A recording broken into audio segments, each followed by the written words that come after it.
Bows and arrows are not the first things that come to mind when you think of a Dark Souls speedrun build. But I decided to create an all-bosses speedrun route for them anyways. Dark Souls is a game that most people would say is built for either melee combat or spell slinging, with many powerful ways to clear the bosses in the game using these two options. And the common speedrun routes that you will see follow this logic as well.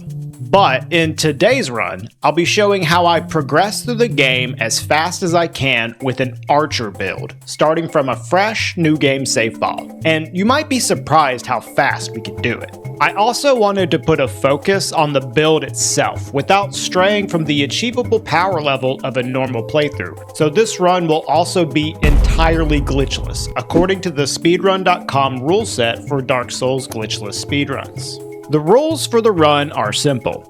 1. Defeat all 26 bosses in the game and the Artorias of the Abyss DLC. 2. Deal damage to the boss health bars only using the bow and arrows. 3. Don't perform any glitches. And 4. Try to go fast. And as a first for my channel, this run will also be segmented in order to show off the true capabilities of the route for what a theoretically good run would look like. If you're interested in more content like this, make sure you like the video and subscribe to the channel. But without further delay, let's get into the run.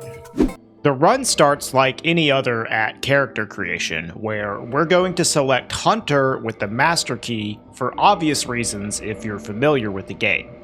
The Hunter starts with the bow, so we can take out the first boss of the game according to our run requirements. The Master Key will also be helpful in opening the gate to Valley of Drakes later in the run. The Asylum is fairly straightforward as we're going to be running past the boss room to acquire our gear. I'll be grabbing the shield since it's always nice to have one, and the sword as well. We won't be dealing any damage with the sword, but I need it for a backup strat earlier on in the run. Next, we'll obviously be freeing Oscar to get the flask and upstairs key, then acquiring our bow and entering the fog wall for our first boss encounter. Coming out of the fog wall, we can get off 4 free shots from above, then roll out of the way as he tries to attack the platform we're standing on. Then it's just a series of punishes with bow shots as he gives us openings. Even though we're using a bow, we don't want to stand too far away from the bosses because the arrow damage drops off the further we are from the boss. So you'll see me fighting most of them at pretty close range. This is a fairly random Asylum Demon encounter compared to most speedruns, but it's definitely not the worst boss in the run, and the 4 free shots at the very beginning are pretty helpful for shortening the fight and making it more consistent. After taking care of Asylum Demon, he'll drop the key for us to open the door and we'll quit out to skip the animation of opening it, a speedrunning special to save in-game time. Quitouts are allowed in glitchless speedruns of this game, so we will be doing them sparingly when they make sense to skip animations or to de-aggro enemies. They're not considered to be a glitch, more like exploiting a built-in game mechanic. But the stand-up animation your character goes through from reloading the game does lose us time, so we'll only be using them when necessary to save some time. Arriving in Firelink Shrine after we escape the Asylum, there are a couple of items I want to grab before heading out. We're going to need Homeward Bones in order to keep our souls while warping back and forth, so the 6 in the Firelink chest will be helpful for that. Then we'll grab the fire bombs tucked away in the corner before heading towards Anor Londo, and we might as well pick up these humanities on the well as we run past. Even though this is an archer build speedrun, we still want the firebombs to take out one non-boss enemy, which you'll see soon, and we'll use the rest of them for a strat much later on. But don't worry, we won't be dealing damage to any bosses with them. We're going to go through Anor Londo and drain the water early, which is a fairly common route you'll see in glitchless speedruns of this game. This allows us to get to the red Tearstone Ring Tower in Valley of Drakes, while also getting the key to the seal and draining the water without having to cover the same ground twice later on in the run. There are also a lot of resources in Anor Londo we want to pick up, which will set us up for the rest of the run. After running past all these ghosts, we're going to do a quit out to de-aggro the enemies so we can take out this NPC called Ingward without having to climb all the way to the top of this building. This is the guy we're going to be killing with firebombs. This is a very RNG heavy strat, as you want this NPC to start sprinting at you so he will take extra damage, which is known as springward, but he doesn't always do it, and when your bow is unupgraded like ours is, the extra damage saves a lot of time.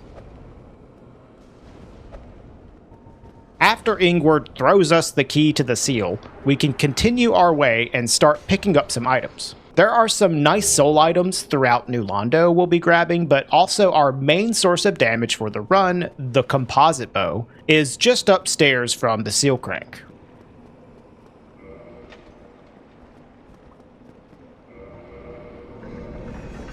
After draining the water, most runs would go straight towards the RTSR tower, but instead we're going to start collecting several soul items and Titanite chunks, as well as the very large ember. This is another reason to do this collection early on. We're going to want the very large ember anyways, as this will be a regular upgrade path weapon speedrun. For most speedruns, you won't see this type of upgrade path as it requires a lot of item collection, but it makes sense for a bow build like this, as the composite bow is maybe the most powerful option in the game. The dark wraiths here can be annoying, but with some good pathing and quit outs, we can get through here safely, and I always love this strat where you shoot this guy blocking this Titanite chunk chest and he just runs straight off.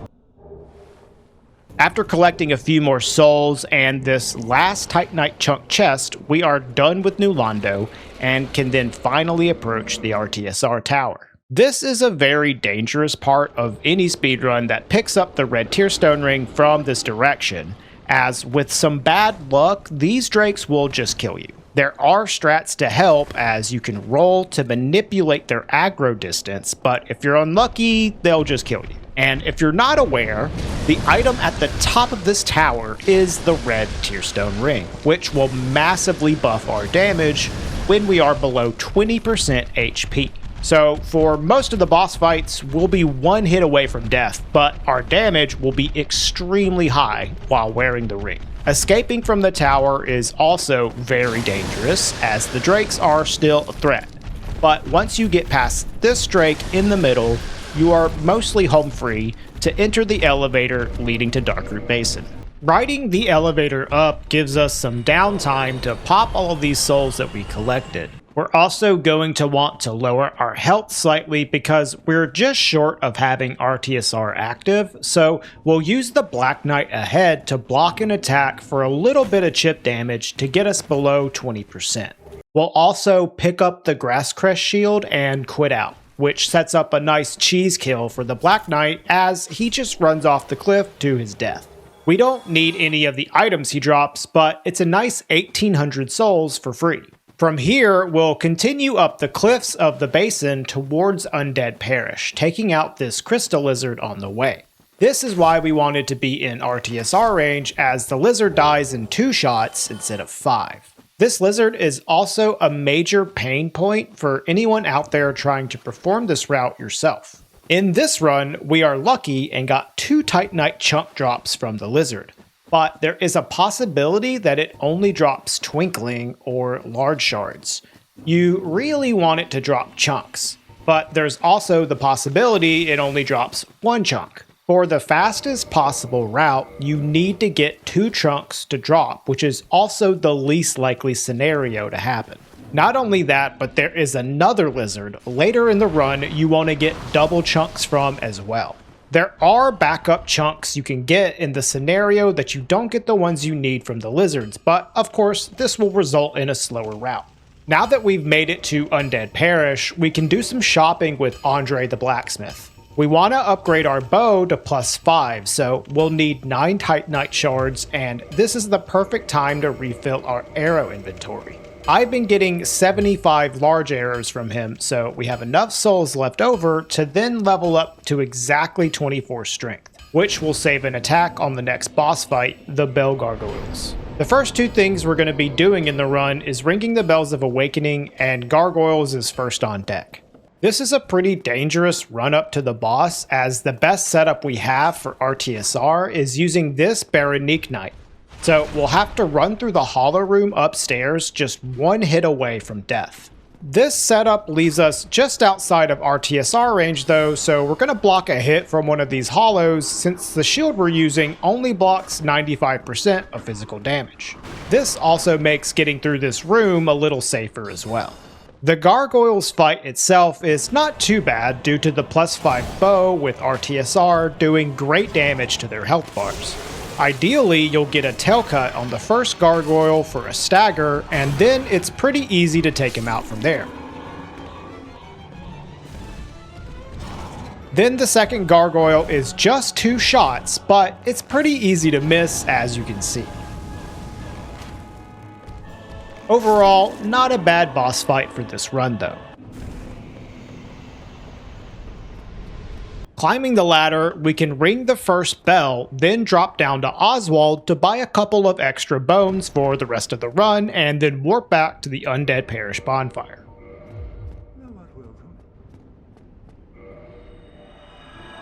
The next boss on the docket is Quelaag, as we try to ring the second bell of awakening to open Sin's fortress. But before we head down to Blight Town, we're gonna rest at the Firelink bonfire, so we warp back here afterwards because we have a few other things to take care of before progressing to Sin's fortress. Going down the stairs, we encounter Lautrec, who we can kick off and then reload to not only preemptively rescue the Firekeeper from his questline, but to also obtain the Fap ring that he drops. We'll be spending a lot of our souls on strength and dexterity to deal extra damage with the bow, so the ring's boost to our health and endurance is extremely useful. Getting to the bottom of the Blighttown swamp from here isn't that bad if you know what you're doing, but there's also some cool parkour we can do to save a little bit of time. If you've seen glitchless speedruns of this game before, you may have seen there's a slope roll you can do to skip this water wheel, but it is a little bit glitchy, so for a little bit of purity for the glitchless frogs out there, I'm going to avoid it for this run. There is a large Titanite shard to pick up here, but after that, it's a straight shot through the swamp to the boss. We're going to also use the Poison Tick here to help set up our HP for Red Tearstone Ring, but it can be a little tricky with the fall damage from the water wheel.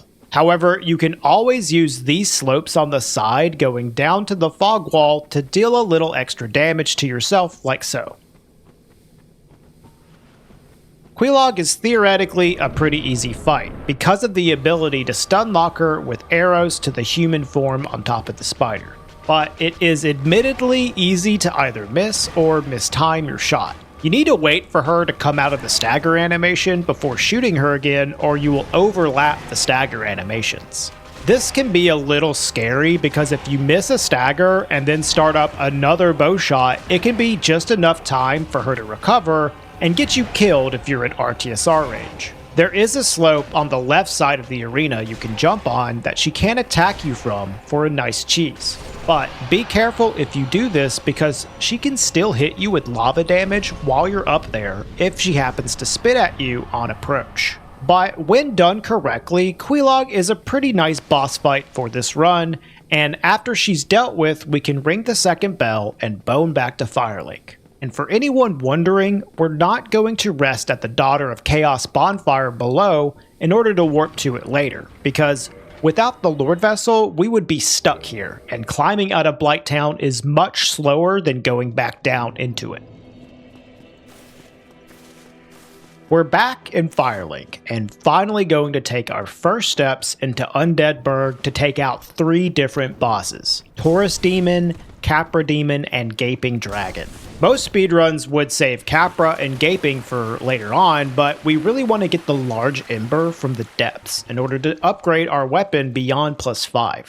And while we're in the area, it makes sense to also take out these 3 bosses. If you're short on arrows, this is a great opportunity to make a pit stop at the Undead Merchant, but optimally, we will just run past and drop down to this Black Knight. He drops a guaranteed Titanite chunk, so we'll take care of him before continuing towards the boss. After jumping past this barrel trap, we'll do a quit out to de-aggro the enemies in order to take out this crystal lizard safely. This is the other lizard in the run where you will be praying for a double Titanite chunk drop, which we managed to get here. Next is our encounter with the Taurus demon, but instead of shooting him with arrows, we will let the game take care of him for us with a nifty strat that manipulates the boss to jump off the bridge straight to his own death.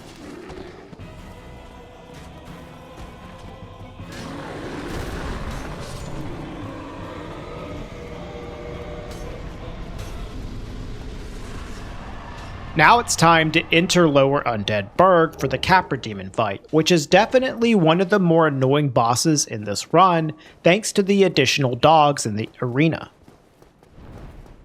We're going to take this path to the Hellkite Bridge, and then drop down to wrap our way back to Lower Burg, as this is faster than going backwards, and taking the Burg bonfire would also be slower than simply warping back to Firelink later. Here is the first skip you'll see in the run as an example of one of the many instances of Lower Undead Burg skip.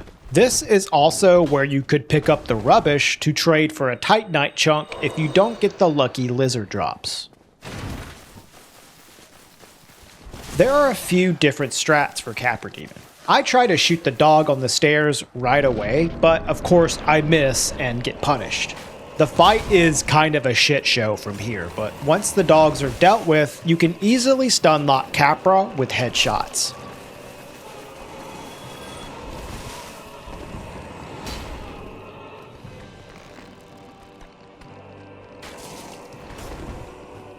This is a good example of a fight that might be easier for someone using a mouse and keyboard for controls instead of a controller like I am using.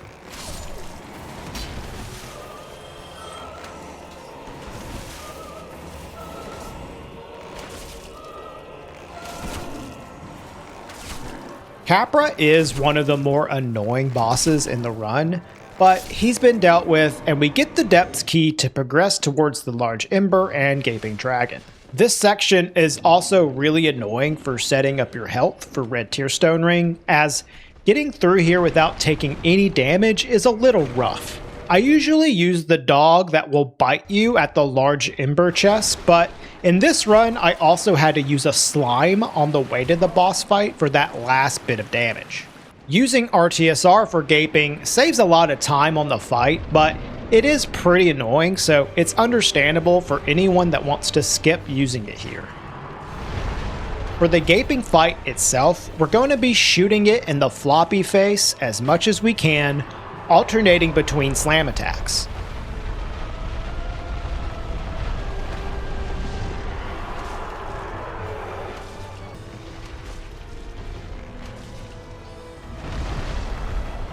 As you can tell, things get a little hairy in this fight, but we managed to get through it and could warp back to Firelink Shrine once again.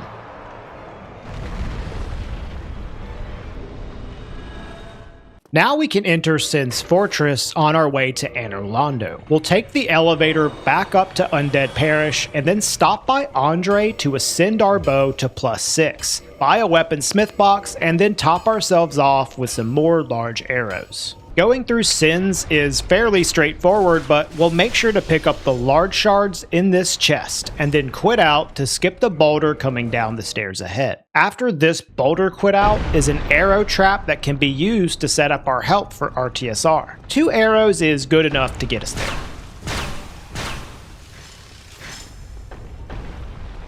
After we get to the rooftop of Sins, we'll pick up this soul item and these large shards on the ground, then buy the 4 remaining large shards necessary for us to upgrade our bow to +10 from the Crestfallen merchant here. If you want, you can take the bonfire nearby and upgrade your bow now, but it's faster to just wait and fight Iron Golem with a +6 bow.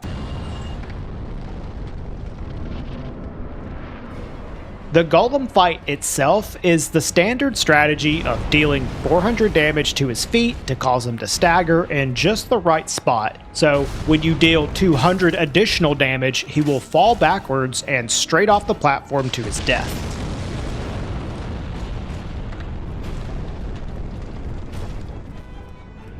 With a +6 bow, this should take only 6 arrows overall, and the boss is dealt with.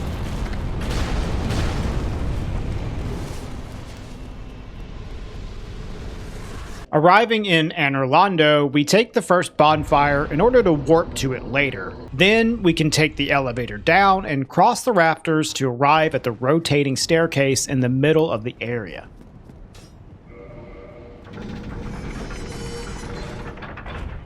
Rotating the staircase down twice, we can also rest at the Dark Moon Tomb bonfire in order to have it for later as well. This is a good spot to upgrade our bow to +10, using our weaponsmith box, and then dump our souls into dexterity now that we have 27 strength. Taking the staircase back up, we're going to execute a strat here to quit out as we walk on the stable ground above before the elevator finishes moving into its final position. This causes the elevator to be sent all the way back down, so we don't have to recall it when we do Gwyndolin and then Priscilla later on our way to the Painted World. From here, there's nothing to do but make our way past this dangerous path of Batwing demons and Silver Knight archers towards the interior of Anor Londo to have a showdown with maybe the most annoying boss in the entire run, Ornstein and Smough. This Silver Knight on the way is a good spot to set up our HP for RTSR, and if you're trying to do this run yourself, I recommend resting at the bonfire nearby. With a little practice, this upcoming fight can be made a lot safer, but it is nevertheless extremely random. Ornstein really likes to jump around in reaction to your bow shots, so you need to make sure to catch him in the middle of an animation whenever possible.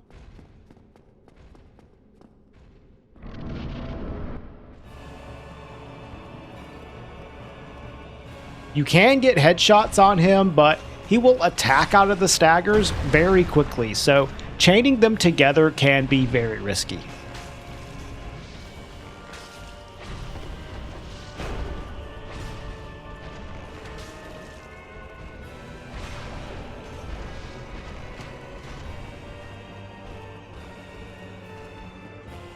Luckily, the Smough fight in the second phase is a lot easier, as you can avoid his attacks pretty easily on his own, and even get him stuck on the pillars in the arena.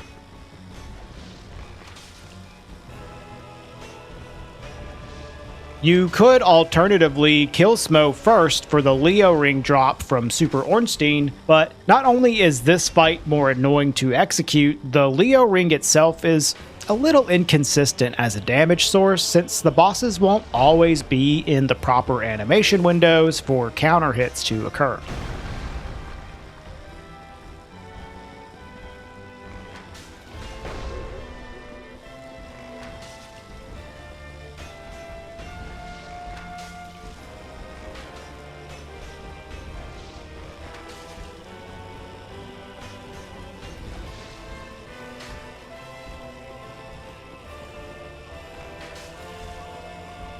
Once the boss is down, we can breathe a sigh of relief as there's nothing else for the rest of the run nearly as dangerous as this fight, and we are free to get the Lord Vessel from Guinevere to move around the world much faster with the ability to warp. This is also an opportunity to get an extra Titanite chunk if you didn't get the lucky lizard drops, as there is a chunk in front of the giant blacksmith where you can also acquire the Hawk Ring if you want to use it.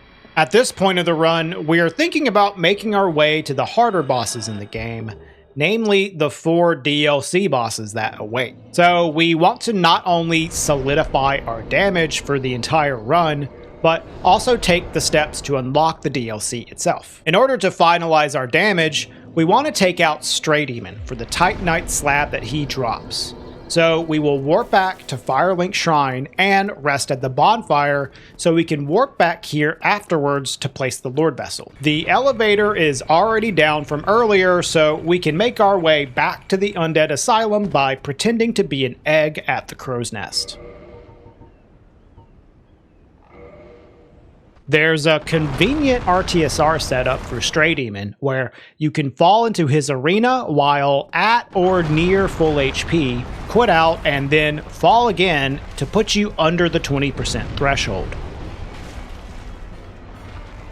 This fight is not too bad, but you have to be very careful to not queue up too many bow shots in a row, as there is a risk that Stray Demon will jump backwards into his forward-facing AoE. This sequence can happen faster than you might think, so it's important to keep in mind and not get too greedy. But otherwise, it's not a very tough fight.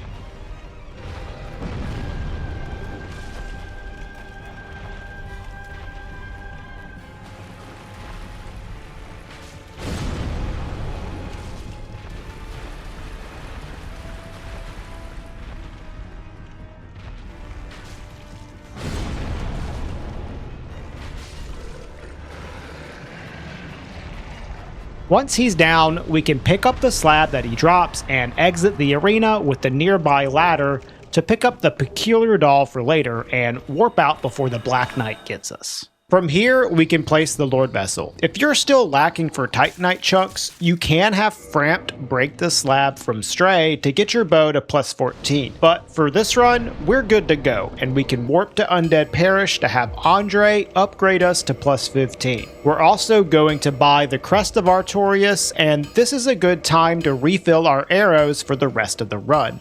Then continue into Darkroot Garden for the next phase of the run. We want to make our way into the DLC, which means taking out the Hydra and the Pendant Golem in Duke's archives. But in the process of doing these things, we might as well also take out all the bosses in Darkroot at the same time, using the hidden bonfire ahead as our home base, as this is the closest location for accessing all the key points in the region. Because of this, we don't want to take any other bonfires, as having to run back through would be slow.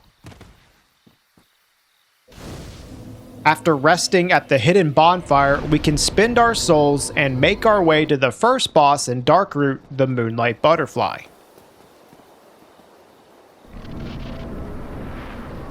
This is one of the easiest bosses in the run, as having a powerful ranged option completely trivializes the fight.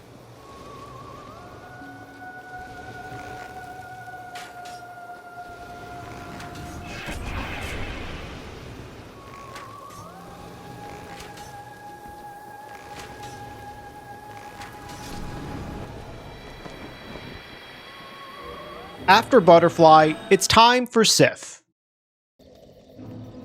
The RTSR setup for Seath is a little inconsistent, as there isn't any good spots for a fall damage based setup. The best option is probably this Knight, and we'll hope that the enemy does this one particular attack, as it puts us perfectly in range after a couple of small drops on the way. We'll do a small skip called Ruin Skip to drop down next to this chest, which contains the stone armor, which will be helpful for a couple of things. Then from here, we can continue to Seath. Seath is not the worst boss in the run, but still can be pretty annoying as he jumps around a lot, and while locked on, your character can end up spinning a lot, which cancels your bow shots.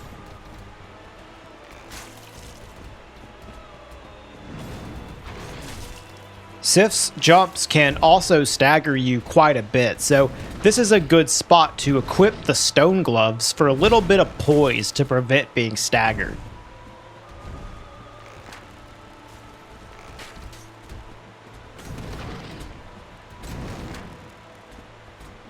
I just try to be careful and not get too greedy, and although this isn't a perfect fight, it's good enough to put the dog down. Next up is taking out the Hydra, so we can free Dusk and continue our progress towards unlocking the entrance to the DLC. Equipping the full set of stone armor and then jumping down to the bridge below from this spot provides an easy and consistent HP setup for RTSR. And with this damage, Hydra is a breeze, as each arrow is enough damage to cut off every head.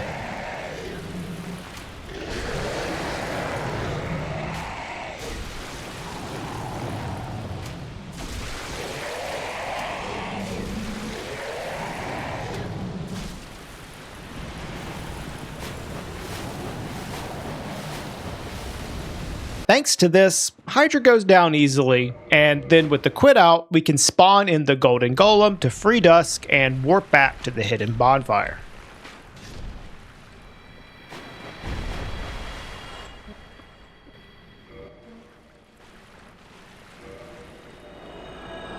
Now that Hydra has been taken care of, the crystal golem at the beginning of Duke's archives will drop the broken pendant, which we need to open the entrance to the DLC. So after spending a bit of our souls, we can warp back to Anor Londo to not only take out this enemy, but also defeat Seath while we're there. After getting past the boars that block our way at the entrance to the archives, we need to survive this room full of crystal hollows while we try to take out the pendant golem. This is a pretty sketchy room, and we need to take out some of the hollows in order to safely kill the golem, but at least we can shoot him from a distance, even though it is admittedly pretty awkward to land your shots with the composite bow drop off at this range. Once he's down, we're good to make our way to the boss, and if you're familiar with Dark Souls speedruns, you'll know that we do not have to go to the prison section of the game in order to progress.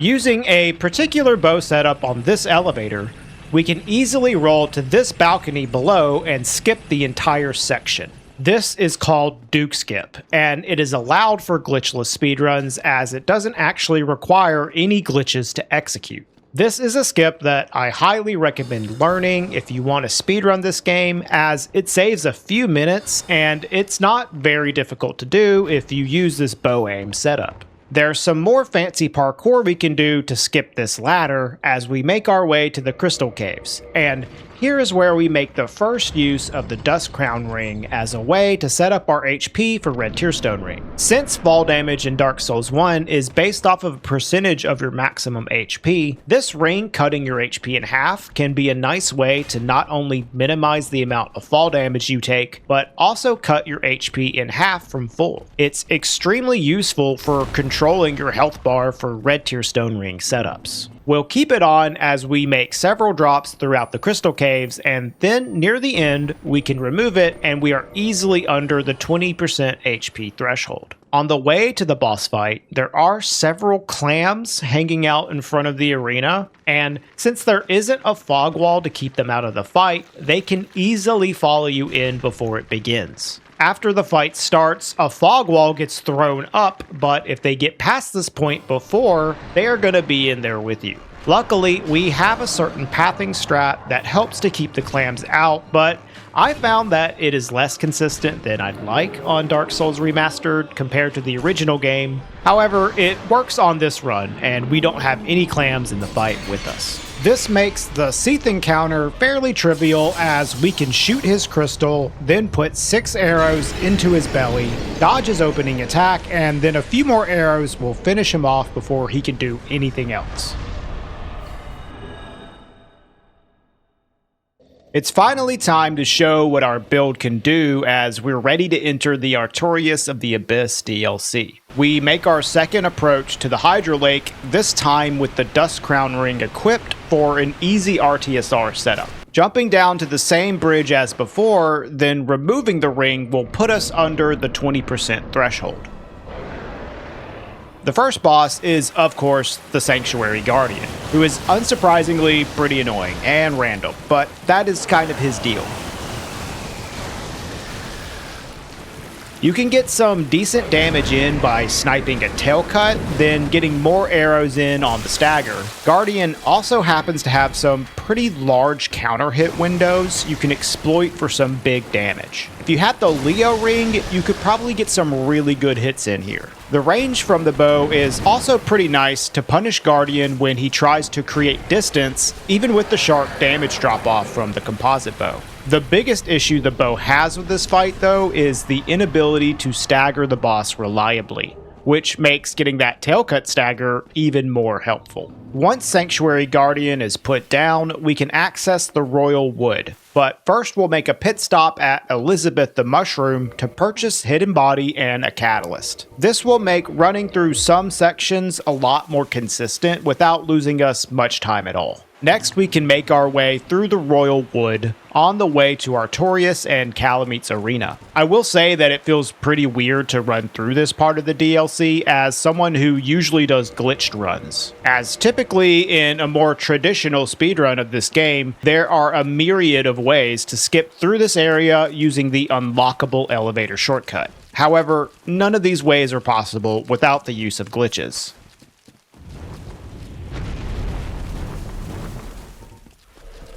Coming up, you might expect that we will be taking on Artorias first, but you'd be wrong.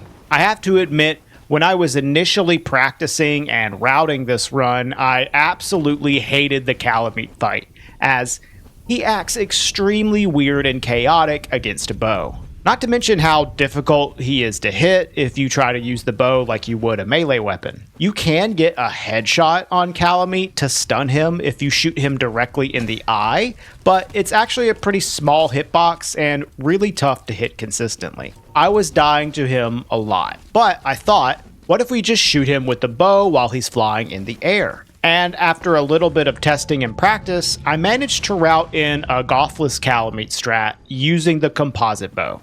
I've healed up to full after the Guardian fight because these dogs on the way to Calameet can be really concerning, and there are a couple of different RTSR setups for Calameet depending on if you get bit or not. I get bit here, so I use a Dust Crown Ring setup. We really want RTSR active for this fight because every cycle of attacks against Calameet takes a bit of time, so reducing the amount of cycles is key. Gothless Calameet works because of our ability to exploit the secondary attack that Calameet will do in this arena before he is grounded. If you're located within a certain area in this arena, Calameet will be manipulated into doing an attack that shoots fire only within a certain area in front of him instead of blanketing the entire arena with fire. So, I take a certain path dropping into the canyon, making sure to stay on the left side of a particular rock. Then turn and run towards a safe spot as soon as I pass the rock. The first cycle is a little awkward to get shots in on because we arrive to the safe spot a little late, but as you can see, Calameet is shooting his flames in front of him while we're able to safely land shots on him in the sky. Next, Calameet will fly away to start another attack cycle, so we need to get back in position to influence him to do the same attack again. So we'll run over to this area, and to time our approach, we will start doing shrug animations using the Black Separation Crystal. After 6 or 8 shrugs, depending on what Calameet does, we are cleared to run forward into the safe spot and can land 4 arrow shots on the dragon. We can do this infinitely, but for this run, we'll only need 5 cycles to finish him off. But I think maybe we could do it in 4 if we landed more shots on the first cycle. I will admit, I think this strat might be slightly slower than getting the crest key and having Goff shoot him down, but this is a lot more consistent as, like I said, Calameet acts pretty strange against a bow in a fight with him on the ground. I'll say if you have a lot of HP and don't mind taking the fight pretty slow, he's not that bad, but in a speedrun setting using RTSR, it was a difficult fight to survive. Plus, the Gothless strat is always cool, so major style points for this anyways. Interestingly, you only need to reduce Calameet's HP to under 1% for him to die in this state, and once you get him low enough, you will see him begin a death animation after flying back from his final cycle. As soon as you see this animation begin, you can quit out and reload the game. This will place you outside of his arena, as the entire canyon is considered unstable ground. And then, moments later, the death script for Calameet will finish playing out and you'll receive the Calamity Ring. This is the only boss that can die in this way, as usually if you quit out while a boss is dying, you'll have to redo the entire fight. With Calameet taken care of, we can immediately begin approaching the showdown with Artorias. This can be a scary fight because the ranged shots seem to really influence Artorias to do his flip attack to close distance, and since you don't want to be too far away with a composite bow, you can easily get caught by this and die.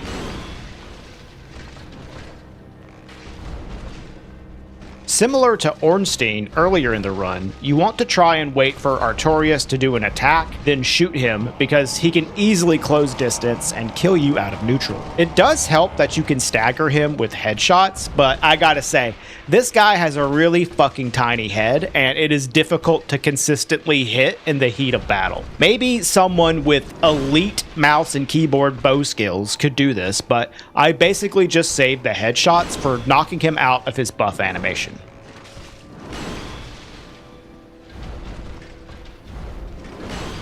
You also want to make sure you're not standing directly behind him while firing an arrow, because he'll start up his backswing attack fast enough to kill you while recovering from the bow shot animation.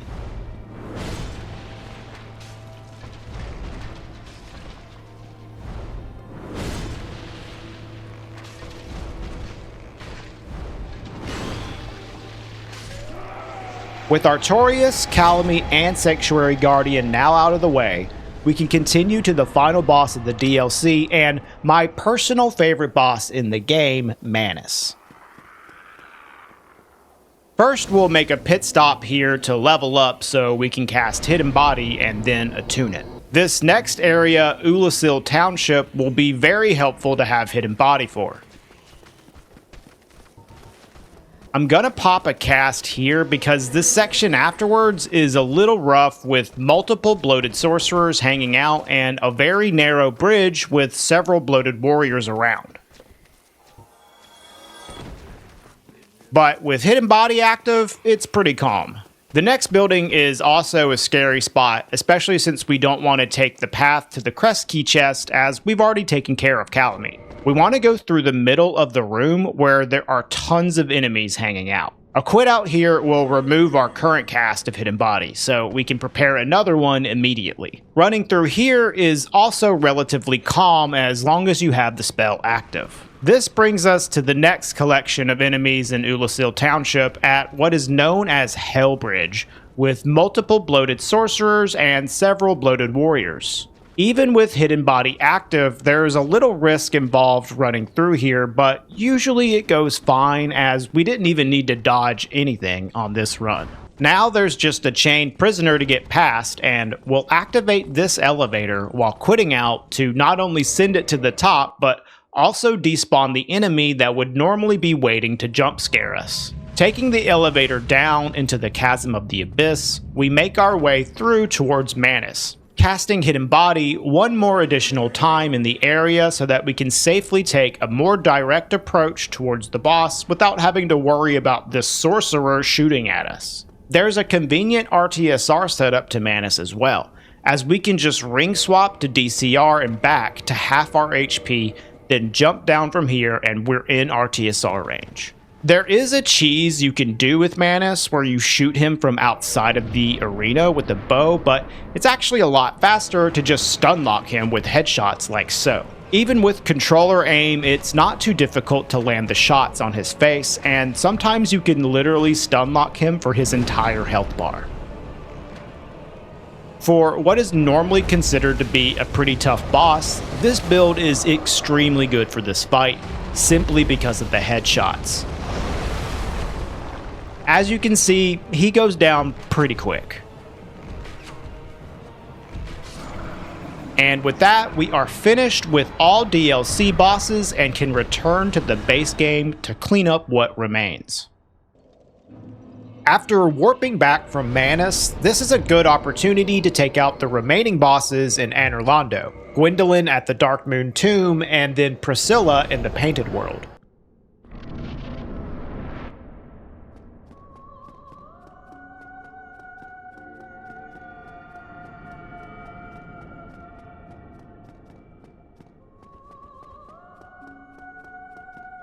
Gwyndolin is an RNG heavy boss, but if she shoots a large magic missile attack at us, we can use it for a convenient RTSR setup.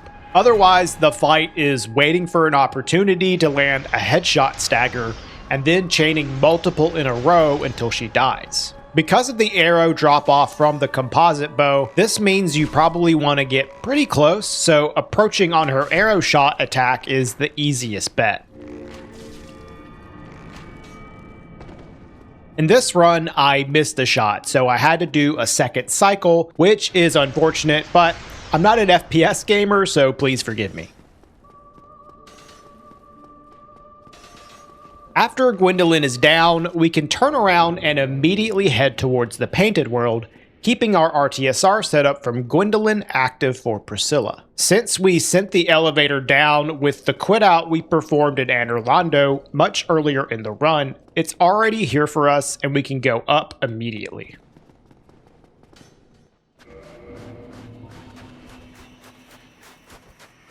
Running through the Painted World in RTSR range can be a little scary, but with Hidden Body, it's pretty chill.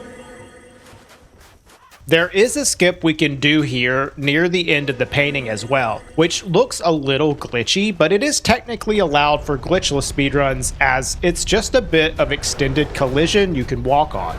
Dropping down, I'll cast Hidden Body, but also take out these hollows on the way for some extra safety. For Priscilla, there is a neat trick where the lock-on circle will follow her wherever she teleports as long as you're standing in the right spot.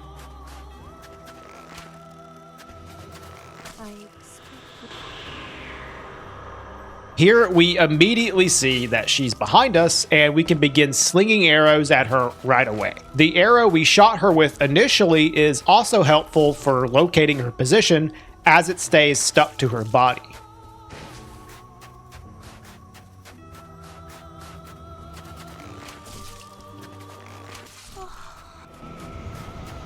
After taking her out, we can exit the painting and the game automatically sets our last bonfire to Anor Londo. From this bonfire, we will warp to Firelink to take on our next set of bosses.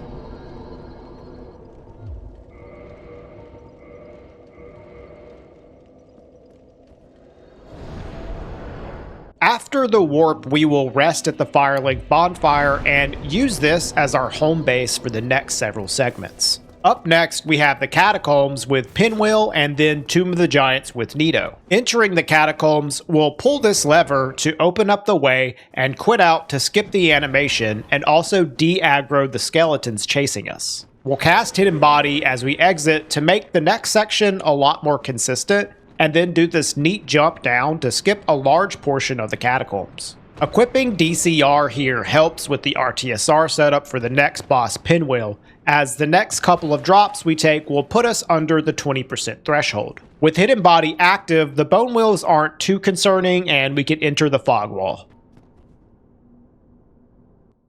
Pinwheel goes down with only a handful of shots if you have RTSR active, but he often does get some opportunities for attacks, so be careful if doing this at low HP. But don't worry, if you haven't died to Pinwheel yet, you simply haven't played the game enough.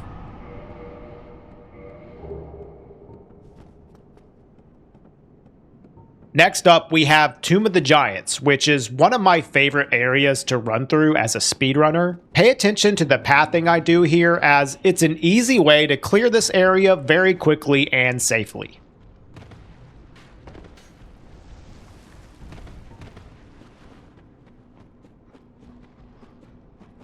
With a little bit of practice in knowing where to do these drops, you'll be able to pass through Tomb of the Giants with ease.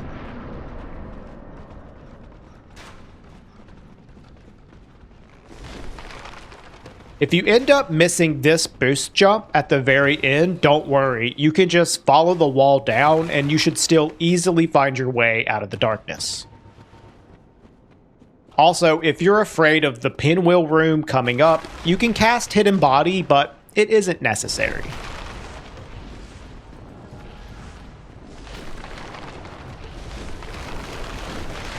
And for Nito, yes, we are going to use Red Tier Stone Ring. A simple ring swap with DCR to half our HP is enough, as the drop into the arena does the rest of the damage for us.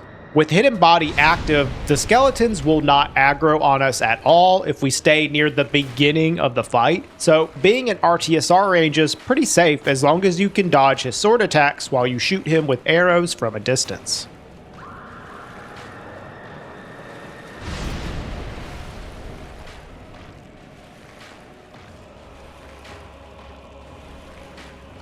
Now that Nito is down, our next boss is going to be 4 Kings, and since we really want Red Tier Stone Ring active, we're going to finally have to say goodbye to the Fap Ring, as we'll need to be wearing the Covenant of Artorias to enter the fight. Making our way down to New Londo, there is a convenient fall damage based RTSR setup we can do, and since we drained the water at the beginning of the run, we don't have to worry about that at all. After taking small bits of fall damage on the way, after entering the fog wall to the boss, we can simply take this drop slightly to the right and land on this platform to finish our HP setup and then drop into the arena. This is a pretty standard 4 King strategy for a speedrun, as we're going to be trying to do as much damage as we can to get as few kings as possible, as each king spawns on a timer and we don't want to have to wait around for them. The first king can throw an annoying magic spell at you at the beginning of the fight, so if he does that, you can simply heal with your Estus once and then sprint into it with your shield up to dispel the magic and put yourself back into RTSR range. Once you close the distance, it's simply a matter of killing the king and then adding in a few extra shots as he is dying to get as much damage in as possible. I also dropped an item on the ground at the beginning of the fight to give me a sense of where the second king will spawn. We can then repeat the same process on this king.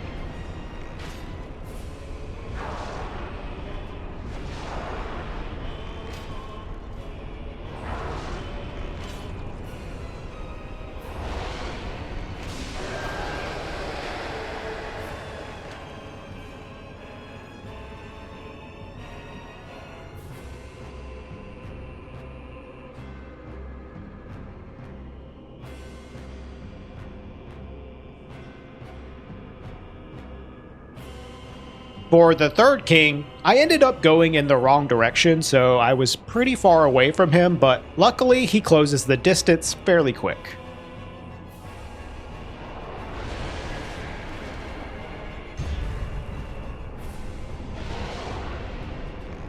So this is not a popular opinion, but I personally think this is one of the best boss fights in the game, as their attacks are really satisfying to strafe, and the mini game of trying to figure out how to damage the kings in a way that reduces their HP bar as much as possible adds a lot of complexity to every encounter depending on your build. This fight is the main reason we want a plus 15 composite bow as well, as a plus 14 bow is just barely short of enough damage to finish the boss off in only 3 kings. Warping back to Firelink, we now only have 5 bosses remaining in the entire game, and most of them are located in the Demon Ruins and Izalith. Since we couldn't take the Daughter of Chaos bonfire earlier in the run, we're gonna have to run back through Blight Town to reach them. So we'll do the same pathing we did earlier in the run to enter Blight Town through the Valley of Drakes, quickly descend into the swamp, and then roll our way out. Then we'll sprint through Quelaag's arena, past the bell, and into the Demon Ruins. Next up, we have Ceaseless Discharge, and there's an easy RTSR setup for him using the Dustcrown Ring. We'll do our final level up for the run here to get 16 Vitality, then stand up and remove the ring to half our HP, and then drop from all the way up here to put ourselves into RTSR range. For Ceaseless, there is a cheese you can do to make the fight very easy, but it's a lot slower than simply fighting him straight up, as we can quickly dispose of him in only 2 cycles using our plus 15 composite bow.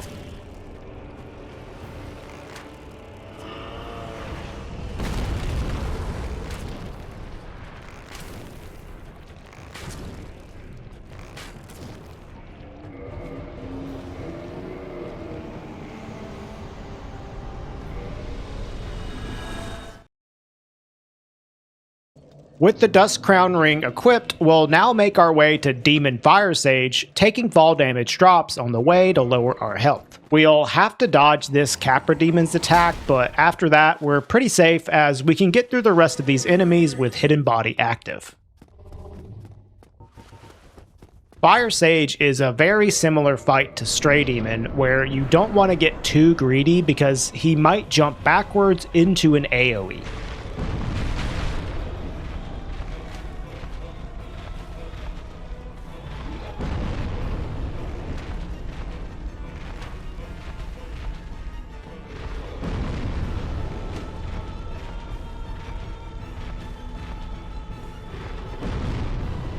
This arena is also pretty annoying with all the branches in the way, but it does give you a little more space to run away from the AoEs depending on where you are positioned.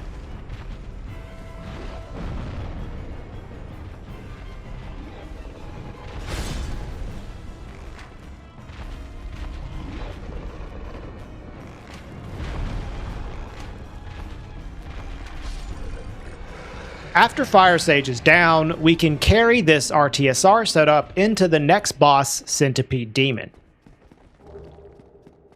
Since we're using a ranged option, we can hug the left wall here of this arena covered in lava, and then cut off Centipede's arm as he tries to hit us with it.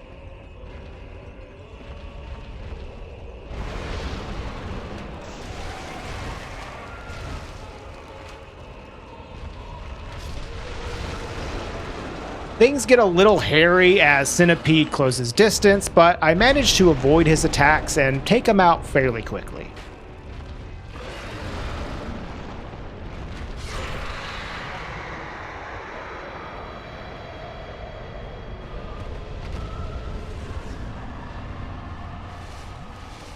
And now that we have the orange charred ring, we can sprint through the next section of Izalith safely. Lost Izalith is easily one of the worst areas in the game, but you can get through it safe and fast if you copy this pathing that I do. Run through the legs of this first bounding demon, and then copy the line that I take here through the rest of the lava to avoid getting hit.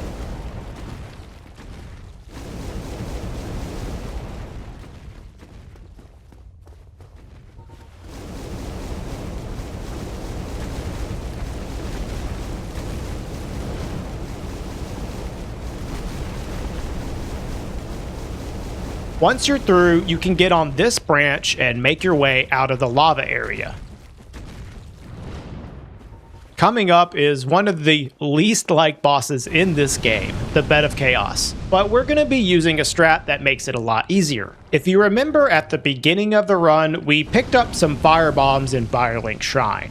This is where those remaining bombs are going to come into play. Now, I know this is a bow and arrow speedrun, but technically, these bombs will not be dealing any damage to the boss health bar, which does fulfill our rules requirements laid out at the beginning of the video. I will say there is a good strat for this boss that only uses arrows. However, it's about a minute slower than the one I'm about to use, which is why I decided to go for the bomb strat. Feel free to let me know in the comments if you think the firebomb strat should be disallowed, but as a speedrunner, I just wanted to do the fastest option available. If you're familiar with Dark Souls speedruns, you've probably seen this strategy before. We're going to run to a particular spot on the ground and then use our bow to aim a firebomb throw to take out the first orb on the right. Then we'll do the same thing for the orb on the left. And boom, the first two phases of the boss fight are done, and we can simply make our way to the bug in the center. And hey, at least I shot the bug with an arrow, okay? And with that, we warp back from the Bed of Chaos fight with only one boss remaining, Gwyn. From the Demon Ruins bonfire, we'll warp back to Firelink Shrine to enter Firelink Altar, and then place the 4 Lord Souls to enter the Kiln. Now is the time to do our final RTSR setup for the run. You might remember our last level up where we leveled up to 16 Vitality. That was specifically for this setup. If you sprint into the aggro range of the first Black Knight in the Kiln, he almost always will do a running attack, which you can reliably use to set up your HP. 16 Vitality is just enough to put us under the threshold using this attack. From here, it's a simple run through the Kiln, avoiding the Black Knights to reach Gwyn.